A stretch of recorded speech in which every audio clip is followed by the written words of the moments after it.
Bonjour à toutes et à tous et bienvenue dans Actuel. Au sommaire de ce numéro, aux États-Unis, Hillary Clinton cherche à mobiliser le vote féminin, un message qui passe bien auprès de la première génération féministe, mais qui peine à convaincre les jeunes électrices démocrates.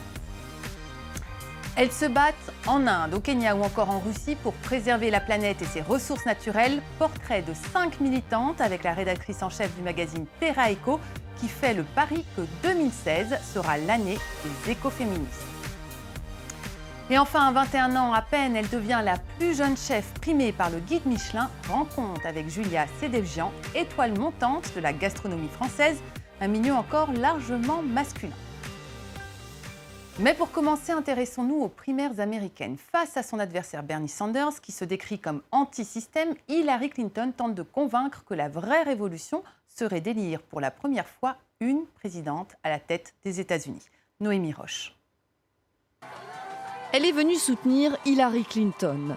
Madeleine Albright l'assure, la candidate démocrate ferait une excellente présidente. Et pour convaincre les femmes de voter pour elle, l'ancienne secrétaire d'État a trouvé l'argument imparable. Beaucoup d'entre vous, jeunes femmes, se disent que c'est bon, que c'est fait. Mais ce n'est pas fini. Vous devez aider Hillary Clinton. Elle sera toujours là pour vous. Et rappelez-vous qu'il existe en enfer un endroit spécial pour les femmes qui ne s'entraident pas. Mais loin de faire rire tout le monde, ses propos ont fait un tollé. Il faut dire que la veille, une ancienne journaliste, pourtant militante féministe, avait insinué à la télévision que si les jeunes femmes se rendaient au meeting de Bernie Sanders, c'était pour rencontrer de jeunes hommes, nombreux, à se rallier derrière le sénateur du Vermont. Gloria Steinem a depuis fait machine arrière. Qu'elle préfère Bernie ou Hillary, les jeunes femmes militantes et féministes n'ont jamais été aussi nombreuses, a-t-elle tenté de s'expliquer sur Facebook. Mais ces polémiques mettent à mal la stratégie d'Hillary Clinton, car contrairement à 2008, la candidate fait désormais tout pour rallier l'électorat féminin, majoritaire aux États-Unis. La dernière fois qu'elle s'est présentée, Hillary Clinton était perçue comme quelqu'un qui n'allait pas apporter le changement par rapport à Obama. Cette fois, elle insiste vraiment sur le fait qu'elle a changé parce qu'elle est une femme. Elle serait la première femme présidente. Elle voit les choses différemment. Elle va représenter les femmes autrement, pas comme un homme. Des arguments qui n'ont pas convaincu les électrices du New Hampshire. 55% des femmes ont préféré les idéaux portés par Bernie Sanders et même 82% des femmes de moins de 30 ans. Pour autant, pas de quoi décourager l'ancienne secrétaire d'État. Je sais qu'il me reste du travail à faire, en particulier auprès des jeunes.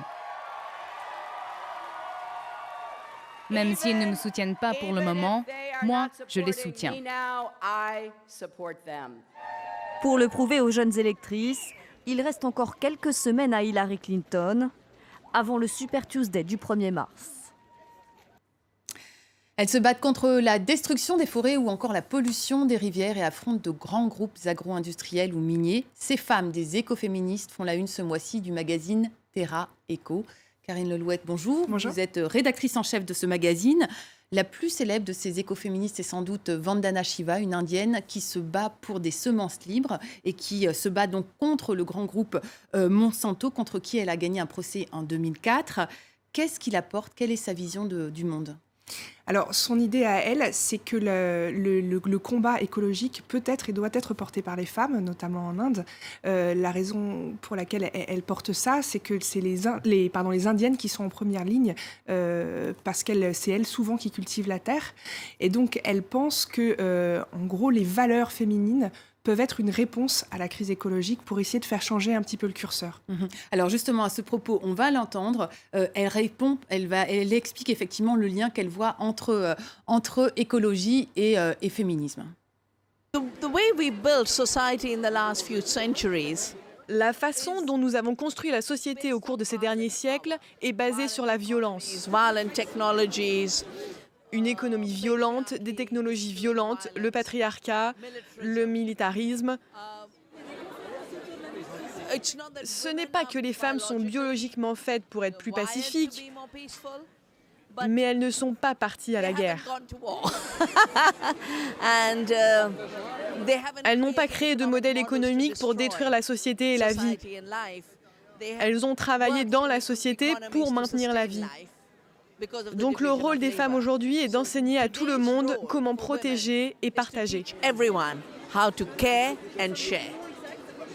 Alors on voit, elle rigole à un moment donné en disant les femmes ne sont pas biologiquement différentes. Il y a un véritable débat en fait au sein des femmes et des écoféministes entre celles qui disent on est essentiellement différentes, on est plus proche de la nature, les femmes, contrairement aux hommes, et d'autres qui disent attention, ça peut nous faire revenir en arrière. C'est quoi exactement ce débat ? C'est un peu le débat qu'avait mis en valeur, je ne sais pas si vous vous souvenez, Elisabeth Badinter, qui disait en gros le retour à la nature, le retour aux valeurs soi-disant dites naturelles, par exemple l'allaitement, par exemple les couches lavables, peuvent faire régresser la femme et au contraire la priver des libertés qu'elles ont acquis au fil de la lutte féministe.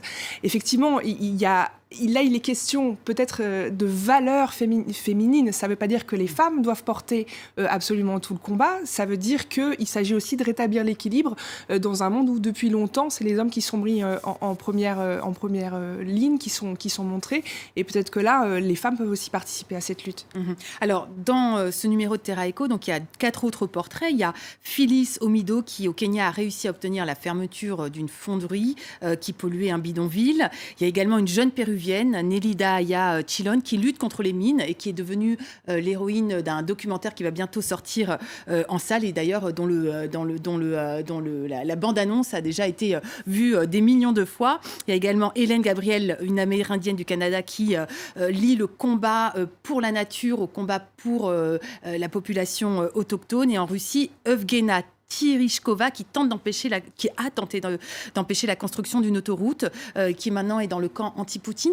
Qu'est-ce qui est le point commun entre toutes ces femmes ? Alors c'est compliqué parce que les combats sont divers, très variés. Ce qui est intéressant, moi j'ai l'impression, c'est qu'il y a vraiment un attachement, elle en parle d'ailleurs Vandana Shiva, au care justement. Care, donc ça veut dire le soin en anglais. C'est ça, le soin porté, et notamment aux générations futures. C'est intéressant à travers notamment 2 portraits, le portrait de la péruvienne, le portrait, excusez-moi, de la Kenyane dans son bidonville. Ce qui a déclenché son combat, c'est le fait que son fils soit tombé malade, que dans le bidonville près de Mombasa, beaucoup de femmes portaient des enfants mort-nés qui n'arrivaient jamais à terme. Ça, c'est vrai pour là. Et c'est vrai aussi, par exemple, dans le combat de la Russe, qui, en fait, c'est en se baladant dans la forêt lors de ce congé maternité, qui a vu des arbres barrés de croix rouges et qui s'est rendu compte qu'un projet d'autoroute était en train de se construire là. En gros, c'est des femmes qui se disent que vont devenir mes enfants, que vont devenir les générations futures, et qui commencent leur combat peut-être par une prise de conscience presque de qu'est-ce qui va se passer dans le futur. Une dernière question, Karine Lelouette. Quelle est la place des femmes dans le milieu de l'environnement ? Est-ce que c'est un milieu misogyne ou pas du tout, finalement ? Alors, c'est amusant de voir ça, mais souvent, parmi les journalistes de l'environnement, il y a énormément de femmes. Alors, est-ce que c'est une thématique, un sujet qui intéresse plus les femmes ? Je ne sais pas. Après, parmi les entrepreneurs, évidemment, les gens qui font du social, environnement, etc. Là, c'est relativement mixte. Je ne sais pas si c'est un milieu misogyne, mais en tout cas, c'est un milieu qui une thématique qui attire plus spontanément les femmes. Merci beaucoup, en tout cas. Et le portrait des écoféministes est à retrouver dans Terra Eco de ce mois-ci. Merci beaucoup d'avoir été avec nous. La gastronomie, on va en parler maintenant, c'est un milieu peut-être en tout cas beaucoup plus misogyne que le milieu de l'environnement. Une jeune femme est en train d'y percer, elle a 21 ans tout juste et elle est devenue la plus jeune étoilée du guide Michelin. Regardez. Une fine tranche d'orange délicatement posée sur un sablé breton. Façon tarte au citron, ce petit geste évoque à lui seul autant la maîtrise que la personnalité de son auteur. Julia Sedevjian, 21 ans, plus jeune chef étoilé de France, est bien décidée à porter son rayon de soleil méditerranéen sur la grande tradition culinaire française. À 21 ans, une étoile au Michelin, comment vous vivez ça ? C'est énorme, c'est énorme. Ce qu'on se disait entre nous, ça serait la cerise sur le gâteau. Parce que tout l'effort, tout le travail qu'on a fait derrière, ça a été vraiment la plus belle des récompenses. Formé à la pâtisserie autant qu'à la cuisine, son plat favori, l'aioli de lieu aux petits légumes de saison, est sa signature. J'ai vécu à Nice, donc forcément la cuisine niçoise, ça me parle beaucoup.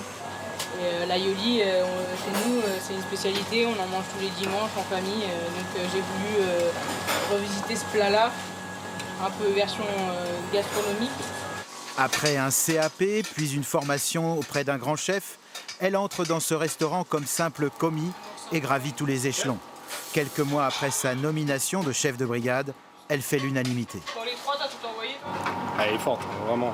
Elle est vraiment forte. Travailler à côté d'elle, c'est tous les jours apprendre, parce que c'est une passionnée, c'est quelqu'un qui se donne énormément dans ce qu'elle fait, elle est dévouée. En salle, cette touche féminine et ensoleillée enchante les clients. Je trouve ça très bien. C'est un monde très masculin, donc je crois que c'est bien qu'il y ait des femmes. La cuisine, elle a un côté à la fois simple et très raffiné. En France, moins de 3% des restaurants étoilés sont dirigés par des femmes. Voilà, c'est la fin de cette émission. Avant de nous quitter, un mot pour vous montrer ces photos de jeunes réfugiées syriennes qui imaginent leur avenir et rêvent toutes d'un métier, policière, ingénieure, médecin ou encore institutrice. Ces images ont été prises en Jordanie par la photographe Meredith Hutchison pour l'association International Rescue Committee qui soutient ces jeunes réfugiées syriennes. Vous pouvez retrouver ces informations sur notre page Facebook et continuer à nous suivre sur les réseaux sociaux. Merci à toutes et à tous d'avoir été avec nous. À très vite sur la toile.